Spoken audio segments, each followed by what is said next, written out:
एवढे मोठे infrastructure projects हे सरकार करतंय. सातत्याने इन्फ्राचं आमचं सरकार हे सांगणारं हे सरकार, त्याच्यात जर सुरक्षितता किंवा पर्यावरणाचा विचार नसेल तर उपयोग काय आहे. एक पाऊस पडलाय आणि पूर्णपणे महाराष्ट्र पॅरलाइज झालेला आहे अशी परिस्थिती सगळ्या चॅनल्सच्या माहितीवरनं आपल्याला दिसते. आज तुम्ही पुण्याच्या स्टेशनला जा, ST स्टँडला जा, शाळा बंद आहे, कॉलेज बंद आहे, हे मी समजू शकते.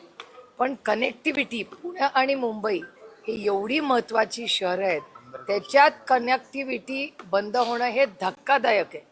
म्हणजे पुण्या मुंबईमध्ये सेशन चालू आहे. सेशनला आमदार पण आज पोचणार आहेत का नाही देवालाच ठाऊक. आणि जर आमदार निघाले नसतील तर माझी त्यांना विनंती आहे, जाऊ नका, रिस्क घेऊ नका. पण जर आमदार खासदार लोकप्रतिनिधी विधान भवनला पोचू शकत नसतील, तुम्ही विचार करा, एखादी इमर्जन्सी असेल, एखादा डॉक्टर असेल, कुणाची फ्लाईट असेल, कुणाच्या शिक्षणाची कामं असतील, एवढी कामं असतात, त्याच्यासाठी कोणी मुंबई पुणे प्रवास करू शकत नाही.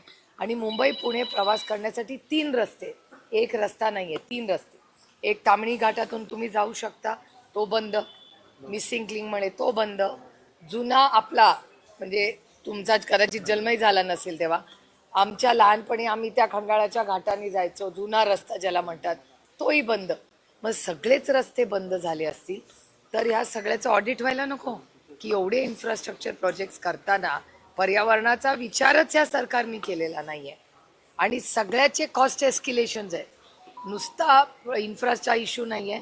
प्रत्येक आजपर्यंत ह्या केलेल्या सरकारच्या प्रत्येक प्रोजेक्टचं कॉस्ट एस्किलेशन झालेलं आहे.